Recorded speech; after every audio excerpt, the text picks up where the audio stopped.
warahmatullahi wabarakatuh. Alhamdulillah walladzi arsala rasulahu bil huda wa dinil haqq liyuzhirahu 'alad dini kullihi wa kafa billahi shahida. Asyhadu an la ilaha illallah wahdahu la syarika lah wa asyhadu anna Muhammadan abduhu wa rasuluhu la nabiyya ba'dah. Allahumma shalli ala sayyidina Muhammad wa ala sayyidina Muhammad. Amin. Bapak-bapak, ibu-ibu, dan juga adik-adik yang dimuliakan Allah Subhanahu wa taala.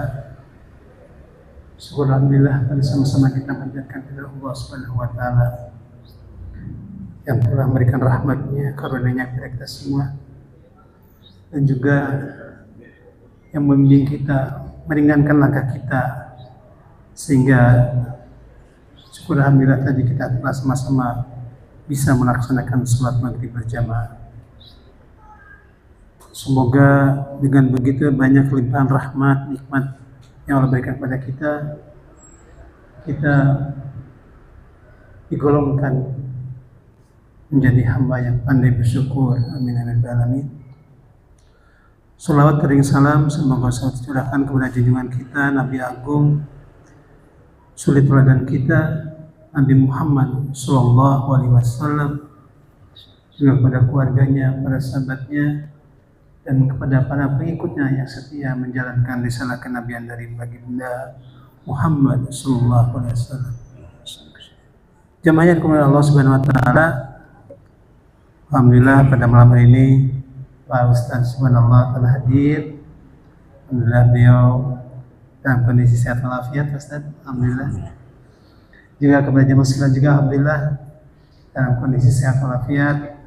Ini mudah-mudahan Allah senantiasa berikan ketetapan sehat bagi kita semua. Dan kepada saudara kita yang saat ini terbaring sakit, beberapa jemaah kita yang terbaru ini Pak Haji Krisna, kayaknya masih terbaring. Pak Agus ya? Ya. Untuk itu sebelum kita mulai, mari sama-sama kita doakan mereka semuanya, seluruh jamaah Masjid Al-Ikhlas yang saat ini sedang terbaring sakit, semoga Allah berikan kesembuhan yang paripurna sehingga bisa berkumpul kembali bersama kita di masjid ini. Itu mari kita sama-sama kita buka kajian ini dengan sama-sama kita bacakan surat Al-Fatihah. Al-Hadiniyah wa kunna bisolihah. Al-Fatihah.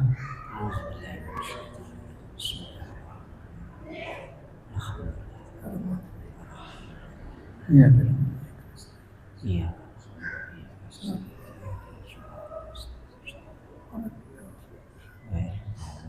Amin amin balai. Pak Ustaz, silakan Ustaz. Bismillahirrahmanirrahim. Assalamualaikum warahmatullahi wabarakatuh. Innal hamdalillah. Sesungguhnya segala puji hanyalah milik Allah. Nahmaduhu, kita senantiasa memujinya, wa nasta'inuhu, kita senantiasa mohon pertolongan kepadanya, wa nastaghfiruhu, kita senantiasa mohon ampunan kepadanya, wa na'udzubillah, dan kita senantiasa berlindung kepada Allah min syururi anfusina, dari keburukan yang sejatinya ada pada diri kita, wa min sayyiati a'malina, dan dari terkadang jahatnya amal perbuatan kita. May yahdihillah, siapa yang memberikan petunjuk kepadanya Allah, fala mudhillalah, maka tiada seorang pun yang akan mampu menyesatkannya.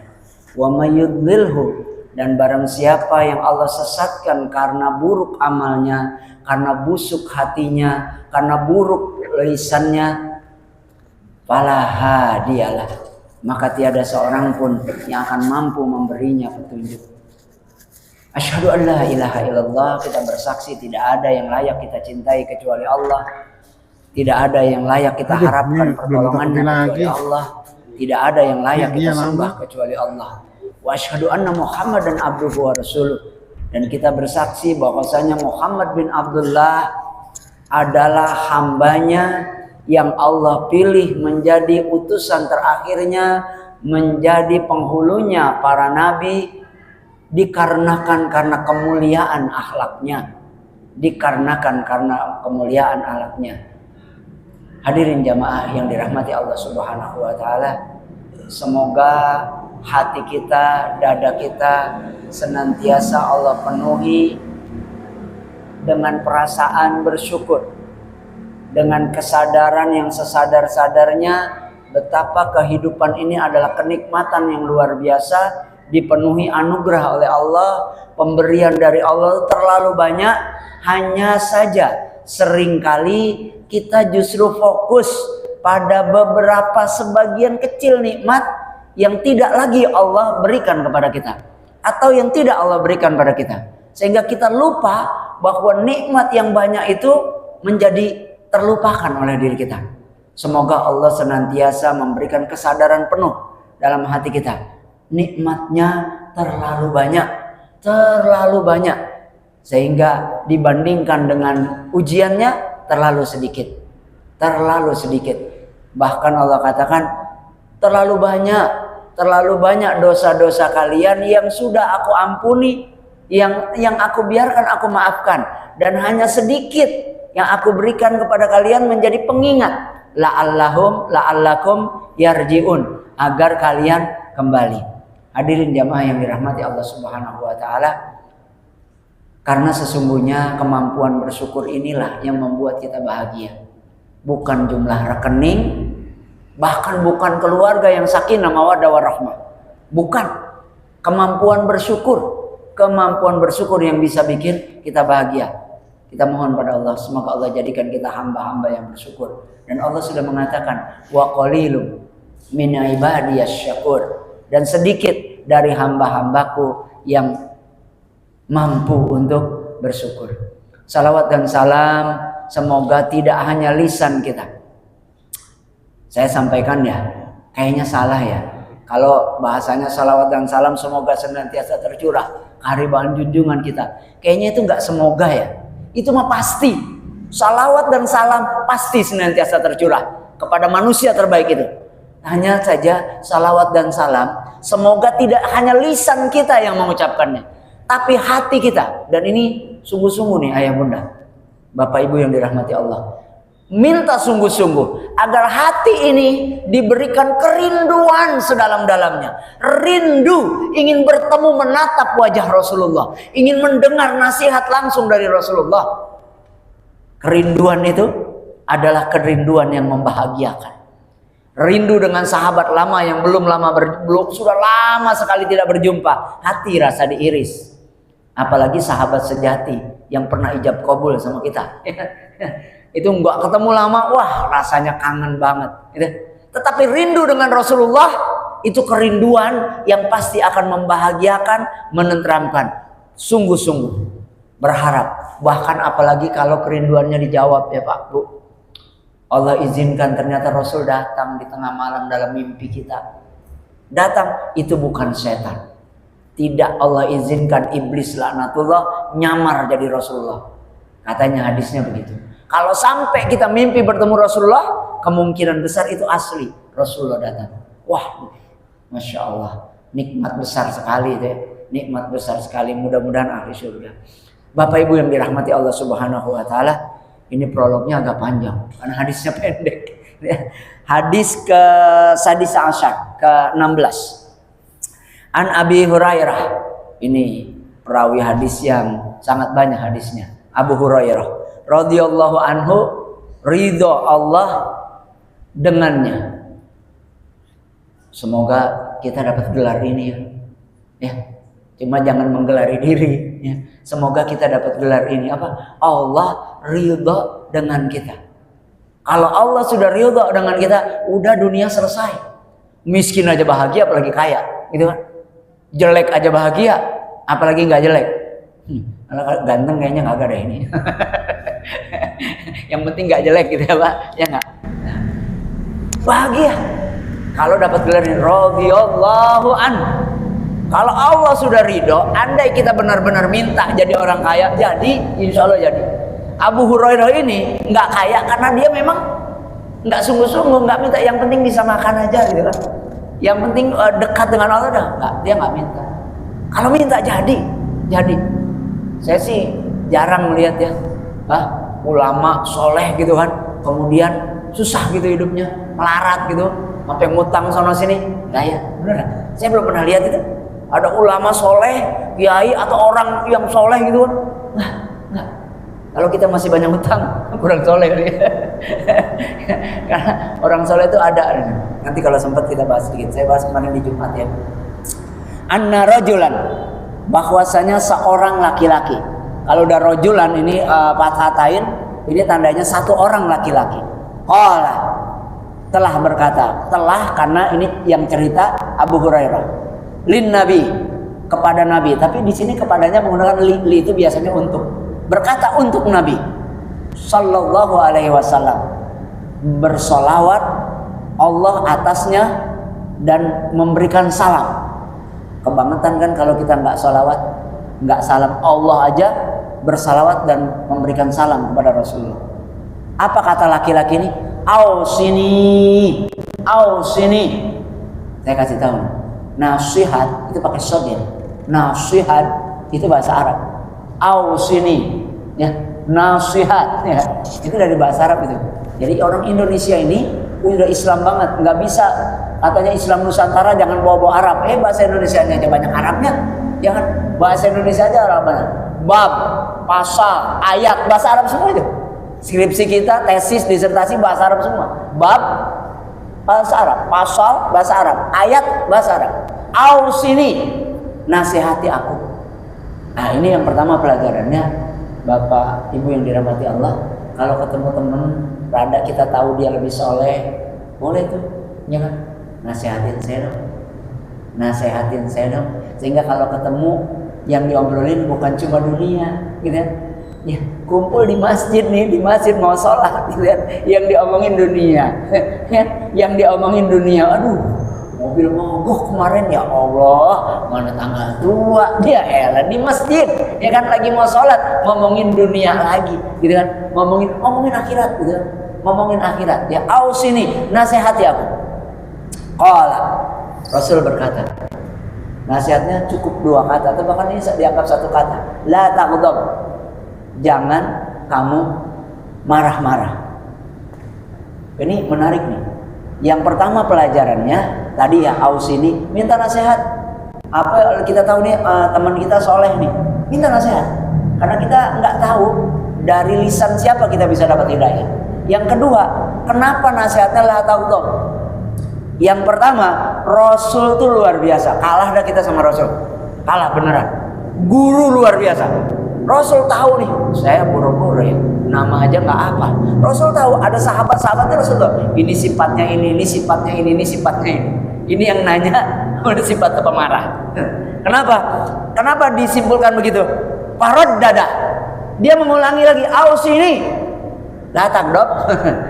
Parod dada, ausini, la taghdab. Parod dada.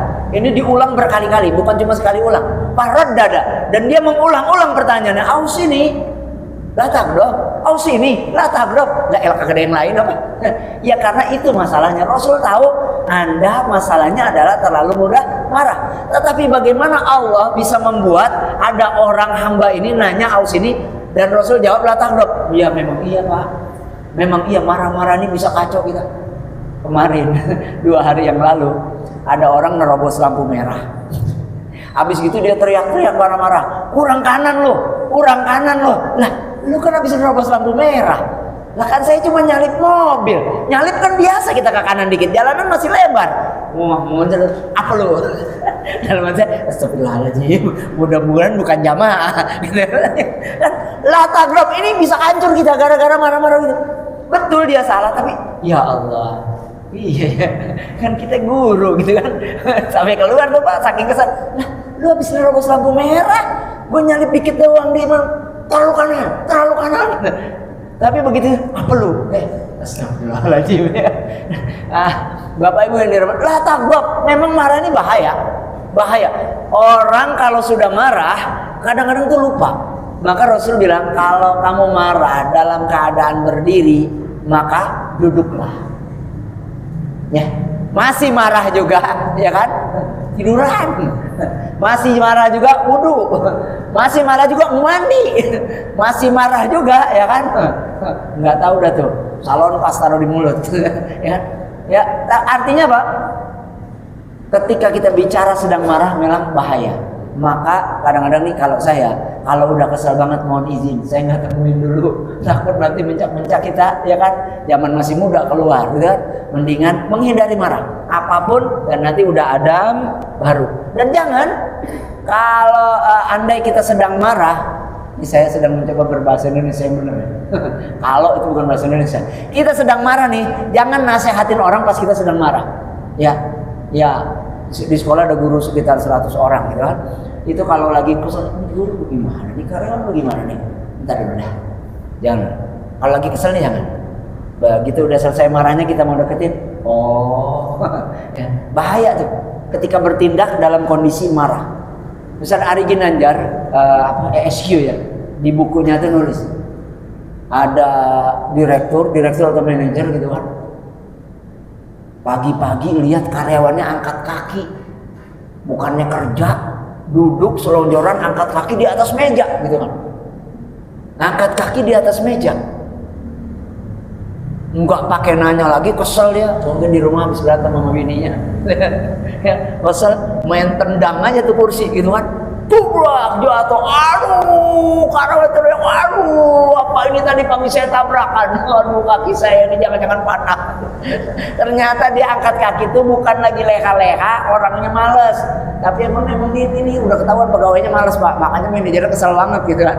Tapi hari ini dia angkat kaki itu bukan karena dia malas, hari ini dia angkat kaki di atas meja, tadi dia tabrakan, mau berangkat ke kantor. Ini kalau bertindak sedang marah bahaya. Kalau diredakan dulu marahnya, kemudian ditanya, ini jam 8:30, bukannya kerja ngapa angkat kaki? Wah bos, ini tadi jatuh bos, ini lihat bos, aduh, kan enak. Jangan bertindak ketika sedang marah. Diam dulu ketika sedang marah. Wudhu dulu, duduk dulu. Kalau lagi jalan, diam, berhenti jalannya. Kalau lagi berdiri, duduk. Kalau sedang duduk, berbaring. Kalau masih marah juga, sudah hilang marahnya, baru bertindak. Bicara juga lebih tertata kan Pak. Ketika kita sedang marah, jangan langsung bicara. Tahan dulu sampai marahnya reda, sudah agak tenang, tarik napas dulu, ya kan? Tarik napas lewat hidung, tahan yang lama, ya, usahakan keluar lewat bawah. Nah, di situ wudhu. Entut soalnya. Jadi la taghdab walakal jannah, itu hadis anak TPA ya. La taghdab walakal jannah. Di sini cuma la taghdab saja. Di hadis ini hadis ke-16 dari kitab hadis Arba'in. Dan ini memang pelajaran luar biasa. Yang pertama saya bilang tadi, Rasulullah paham para sahabatnya. Sekian banyak sahabatnya Rasul tahu ini sifatnya, ini sifatnya. Memang Rasulullah dianugerahi kecerdasan yang luar biasa. Rasul itu punya kekuatan ya 40 manusia biasa. Maka ketika sahabat tidak bisa memecahkan batu di perang Ahzab, semua kembali ke Rasulullah. Rasulullah kalau mimpin perang nggak beri komando dari belakang. Rasul beri komando dari depan. Itu keren.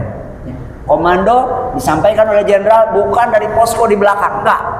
Dia di depan memimpin, berikan komando tapi dari depan. Dan kecerdasannya juga luar biasa. Semoga Allah berikan kita dan anak-anak kita juga kecerdasan yang luar biasa. Allah pilih anak-anak kita menjadi pemimpin orang-orang bertakwa. Dan ini penting buat kita, penting buat anak-anak. Kita nggak mungkin nggak marah. Ada saatnya kita pasti marah. Ada saatnya emosi ini naik memuncak. Pesannya satu, jangan melakukan tindakan apapun selagi kita masih dikuasai oleh kemarahan. Jangan lakukan. Jangan teriak-teriak dulu gitu kan. Jangan bergerak dulu, diam dulu, istighfar dulu. Sudah tenang baru enak. Baru kita beraksi. Jangan melakukan apapun ketika sedang marah. Kemarahan ini bisa menghancurkan. Kemarahan bisa menghancurkan. Orang yang posisinya mulia bisa turun. Sedalamnya karena apa? Karena bertindak pada saat sedang marah. Ya. Ibu-ibu kalau lagi marah jangan nemuin temennya. Diam dulu sendiri, ya. Ibu-ibu kalau lagi marah nemuin temennya habis itu, ya kan? Bahasanya udah luar biasa tuh. Emang diam dulu, tenang dulu, dan kemudian klarifikasi, tabayun. Dan sangat penting buat kita orang beriman itu adzillatin alal mu'minin, ya. Lemah lembut kepada orang beriman. Kalau kita marah sama saudara kita, hentikan dulu, wudu dulu segala macam. Setelah itu coba berhusnuzon dulu.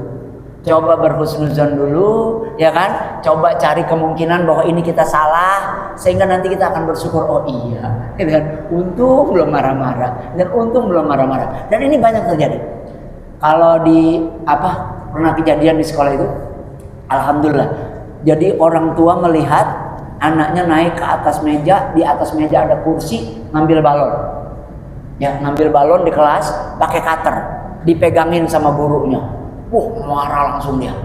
Dia pikir yang dia pahami adalah anaknya kelas 1 SD disuruh ngambil balon pakai cutter, diangkatin meja, diangkatin kursi, dipegangin sama gurunya. Wah, marah besar dia. Kalau jatuh bagaimana, ini bagaimana? Tapi alhamdulillah tidak bertindak pada saat marah. Dia pulang gitu kan, bicara dengan suaminya. Suaminya marah juga sih, tapi benar. Nelpon komite sekolah. Komite nanya, ternyata itu anak inisiatif sendiri pengen balon, ya. Kursi ditaruh di atas meja, dia naik. Gurunya ngelihat bahaya, ya kan, dipegangin. Nah, orang tua cuma melihat guru megangin murid, diri di atas kursi, kursi di atas meja, ngambil balon. Dipikir anak dieksploitasi, berbahaya. Untung, ya kan, nggak langsung tuh guru didamprat. Ya. Alhamdulillah. Cuman ngomong sama wali muridnya juga udah ngegas, ya kan, tapi masih alhamdulillah nggak langsung damprat. Itu Bapak Ibu yang dirahmati Allah, marah ini memang benar-benar harus kita kendalikan. Tapi ada nggak marah yang boleh? Pertanyaannya, boleh nggak ada marah yang boleh? Boleh. Nggak selamanya kita nggak boleh marah. Tapi hebat kalau marah kita adalah untuk Allah dan Rasulnya. Marah kita untuk Allah dan Rasulnya, walaupun tetap saja tabayunnya, tetap tabayun. Lihat nih di pojokan, Masya Allah, itu Al-Quran banyak bener lagi dibakar-bakarin. Masya Allah, marah betul kita. Ya, tahan dulu marahnya. Udah selesai, Karanin tanya baik-baik. Anda Muslim kah? Muslim? Kenapa ini Al-Quran dibakar? Boleh nggak bakar Al-Quran? Boleh ternyata Pak. Quran yang udah nggak kepake, disia-sia gitu kan, kadang terinjak-injak. Ternyata ada ulama fatwanya daripada begitu boleh dibakar. Walaupun pernah saya bilang nggak usah dibakar, gimana rasanya, kagak enak dibakar ya, di blender aja gitu kan, bisa didaur ulang gitu kan. Akhirnya dicoba di blender, seharian nggak selesai. Dari pagi sampai sore. Itu kan kalau anak-anak di sekolah biasa ya, murid banyak, ada 1000-an lebih. Kadang-kadang Quran udah jelek, minta beli yang baru, ya kan? Quran udah jelek, minta beli yang baru. Ya karena ini udah nggak ada sampulnya, mau disedekahin juga nggak enak. Akhirnya makin lama bertumpuk, tersia-sia. Di blender sehari cuma dapat berapa persen. Ya udah, akhirnya bakar lah. Dalam hati saya, ini kalau orang luar negeri yang bakar nih, ya, bisa demo besar, ya kan? Maksudnya, ya hati-hati. Tetapi marah kita sebaiknya memang diarahkan untuk Allah. Kalau kita nggak marah ketika agama Allah dihina, itu ya mayat berjalan itu. Kalau tidak marah ketika saudara kita dizalimi, maka hari ini kita bergembira. Mudah-mudahan gencatan senjata itu benar-benar berlanjut, benar-benar selesai, dan perjuangan saudara-saudara kita itu menang, dan luar biasa, saya salut. Dan ini kita mesti marah ketika saudara-saudara kita dibantai. Tapi saya bilang ketika Allah bimbing itu jadi luar biasa, luar biasa. Saya bilang Hamas itu tidak bersedia menyerahkan senjata, tapi bersumpah berjanji tidak akan lagi menggunakan senjatanya, tidak akan ada lagi menggunakan senjata. Jadi gencatan senjata asli, tapi tidak bersedia menyerahkan senjata. Saya bilang keren ya, karena kalau menyerahkan senjata, seandainya senjatanya tinggal sedikit, ketahuan dong. 2 tahun perang, kalau senjatanya habis tinggal sedikit, ketahuan dong. Kalau dia nggak nyerahkan senjata, tapi nggak bisa jadi memang udah habis senjatanya, Pak. Bisa jadi memang sudah habis, makanya udah gencatan senjata kan? Dan menang ini, kemenangan besar. Ya kita berbahagia dengan mudah-mudahan berhentinya penderitaan saudara-saudara kita kecuali dengan adanya gencatan senjata. Dan buahnya perang 2 tahun ini, yang kemarin ulang tahun 7 Oktober itu, perang 2 tahun ini buahnya apa? Hampir seluruh negara di dunia mengakui negara Palestina. Ya, hanya berapa? 9 negara yang tidak mengakui. Yang ketika Perdana Menteri Siriwil itu, setan nyaho gitu kan, pidato di PBB, dari 100 berapa 90 berapa negara itu tersisa 13 negara. Selebihnya walk out. Benar-benar ini ayat Al-Qur'an wujuhakum terjadi. Nah, kemarahan kita, marahnya karena Allah, marahnya karena Rasulullah. Bapak Ibu yang dirahmati Allah Subhanahu wa taala. Kenapa? Karena kita sudah berharap yarjuna tijaratan lan tabur. Ya, waktu kita dipersembahkan buat Allah, harta kita dipersembahkan buat Allah. Saya sama Bapak Ibu yang dirahmati Allah, banyak di antara kita nih orang, saya sih masih muda ya, baru pala 5, kayaknya di sini banyak pala 6, pala 7 gitu kan, banyak banget palanya. Banyak kita orang tua berpikir warisan untuk anak-anak kita itu harta, tetapi maaf Pak, ada begitu banyak raja yang mewarisi harta begitu banyak buat anak-anaknya, tapi anak-anaknya hancur. Tapi Umar bin Abdul Aziz hampir tidak mewariskan apapun buat anak-anaknya. Dan beberapa puluh tahun kemudian, saudaranya Umar bin Abdul Aziz, apa namanya itu, mewariskan begitu banyak, mungkin dihitung sekarang sekian triliun lah setiap anaknya. Namun kemudian anaknya nggak lama jatuh miskin. Tapi Umar bin Abdul Aziz anaknya kemudian menjadi saudagar kaya dan menjadi dai kaya. Itu hebatnya ya. Ya, kita berharap guru-guru kita, kiai kita ini, ya, kalau mereka dagang, ya kan, beli dagangannya.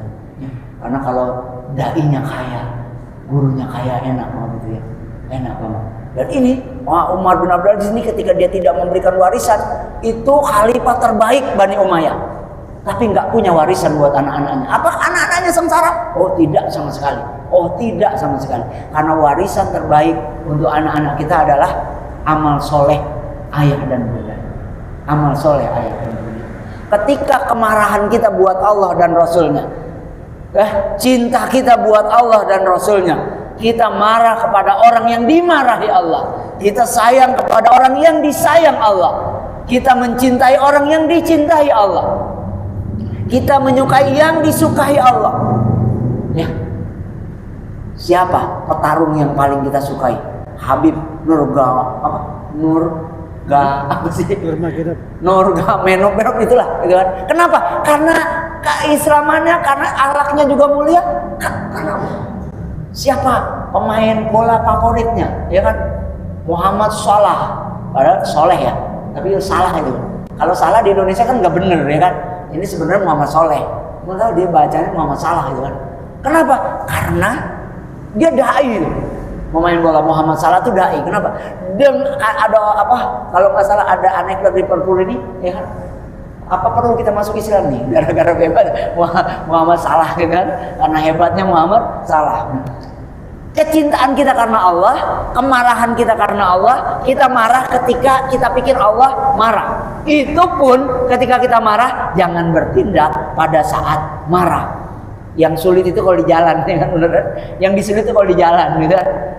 Mudah-mudahan Allah lindungi kita dari kemarahan yang menghinakan. Mudah-mudahan Allah jaga anak-anak kita, Allah jaga lisan kita dari kemarahan yang berisi caci maki dan kemudian malah membuat derajat kita ini hancur. Mudah-mudahan Allah berikan kita keluarga yang sakinah mawaddah warahmah. Anak-anak kita tidak terjebak karena orang tuanya suka marah-marah. Ya, kita pasti menyukai orang yang ramah dan kita tidak menyukai orang yang suka marah. Dan ini diulang berkali-kali. Berapa menit lagi Pak? Masih ada 10. Oh 10 menit lagi. Ya, ayah bunda yang dirahmati Allah Subhanahu wa Ta'ala, semoga kita bisa mempersembahkan hidup dan kehidupan kita buat Allah. Ya, salah satunya tadi mengendalikan marah. Tetapi sesungguhnya umat Islam ini pernah berada pada generasi yang luar biasa. Yang ini kita pendidikan kita ini tidak menyampaikan. Ya, banyak maaf Bapak Ibu. Pendidikan sekolah kita ini, guru-guru kita kadang terlalu banyak bicara tentang kondisi umat saat ini. Ya, kondisi umat saat ini bagus apa jelek, Bapak Ibu? Jelek. Dan menurut saya jangan terlalu banyak bicara kondisi umat saat ini. Bicara kondisi umat ketika kejayaannya. Kenapa? Pembicaraan itu akan membawa kita pada semangat. Sementara pembicaraan kondisi umat saat ini akan membawa kita pada lemah semangat. Dan umat Islam itu pernah berjaya tidak sebentar. 1000 tahun lebih. Diperhitungkan dengan perhitungan yang luar biasa. Diperhitungkan betul sampai terakhir Perang Dunia I, umat Islam masih ikut ada di situ. Walaupun Allah takdirkan memang saatnya ayam hari-hari kekalahan itu dimulai. Ya, setelah Perang Dunia I 1924 kekhalifahan terakhir runtuh. Tapi sebelumnya itu bahkan apa yang dipakai oleh umat Islam, andai penduduk dunia ini berkenalan, kemudian dia tanya agamanya apa, Muslim, yang terbayang itu cuma 3 hal. Apakah dia saudagar kaya? Ataukah dia orang berilmu yang bijaksana? Ataukah dia seorang kesatria yang gagah perkasa?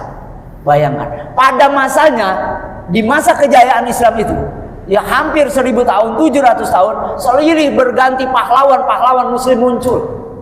Silih berganti Islam bertarung, kadang menang, kadang kalah, dan itu janji Allah, watil kal ayam nudawiluha. Sekarang kita pada posisi terburuknya memang. Tetapi watil kal ayam nudawiluha. Ingat, hari-hari itu berganti. Setelah kegelapan yang sangat gelap, maka ayam akan berkokok, fajar akan menyingsing. Maka tanamkan dalam dada anak-anak kita. Kapan umat Islam itu berjaya? Kuntum khaira ummatin ukhrijat linnas ta'muruna bil ma'ruf wa tanhauna 'anil munkar wa tu'minuna billah. Ini yang enggak ada sekarang. Enggak ada 3 hal. Tu'minuna billah ada sedikit-sedikit. Apa itu? Tanhauna, ta'muruna bil ma'ruf, tanhauna 'anil munkar, enggak ada. Enggak ada. Saya bilang enggak ada. Ta'muruna bil ma'ruf, memerintahkan kepada yang ma'ruf. Penduduk Piladagoto sholat di masjid, nggak sholat rumahnya saya bakar, karena Rasul bilang begitu, ya kan? Karena Rasul bilang begitu. Ketua RW bilang kita kucilkan yang tidak sholat di masjid. Ta'muruna bil ma'ruf, nggak ada yang berani, ya kan? Tanhauna 'anil munkar, mabok tempeleng. Dan umat Islam pada waktu itu menjadi khairul ummah karena kemampuan mereka ta'muruna bil ma'ruf wa tanhauna 'anil munkar. Anak-anak muslim yang lahir ketika mereka mampu bermain, mainnya apa? Mainnya gelut, mainnya pedang, mainnya panah, mainnya kuda. Kenapa? Dalam kepalanya menyebarkan Islam sampai ke timur yang paling timur, menyebarkan Islam sampai ke barat yang paling barat, menyebarkan Islam sampai ke selatan yang paling selatan. Anak-anak yang lahir terpikirnya adalah dakwah. Ta'muruna bil ma'ruf wa tanhauna 'anil munkar. Sampai Ibnu Battuta mendengar ada sebuah negeri ya di pelosok timur yang ada kerajaan Islam kecilnya, tapi penduduknya masih banyak yang menyembah dewa-dewa. Maka dituliskan, aku ingin ke sana, dan berlayarlah Ibnu Battuta sampai ke negeri Jawa dan Sumatera. Di zaman Utsman bin Affan sudah berkirim surat dengan Aditya Warman, Raja Shailendra, dinasti Shailendra di Sriwijaya. Ada suratnya itu di museum di Mesir. Tapi tidak bisa terbaca. Yang terbaca adalah surat dari Aditya Warman kepada Raja Khalifah Umar bin Abdul Aziz. Sedemikian hebatnya Islam waktu itu. Kenapa? Karena ada prinsip ta'muruna bil ma'ruf wa tanhauna 'anil munkar. Anak-anak kecil usia SD pikirannya adalah bagaimana kita menjadi pejuang di jalan Allah, bagaimana menjadi kaya raya, kemudian bisa menyebarkan Islam ke seluruh penjuru dunia. Saat itu, ya kan, mau dakwah di Indonesia modalnya tuh bisa 1 kilogram emas. Berapa sekarang? 3M. Karena belum ada pesawat, harus beli kapal berlayar mengarungi lautan. Maka harus kaya. Maka negeri anak-anak Muslim kala itu ingin menyebarkan Islam, ingin kaya, ingin menyebarkan Islam, ingin gagah, ingin jadi ksatria, ingin cerdas, ingin menjadi ahli ilmu untuk Islam. Dan saya kira tanda-tanda kebangkitan itu sudah sangat kuat. Mari jadi bagian dari kebangkitan itu. Dan umur dakwah lebih panjang dari umur kita.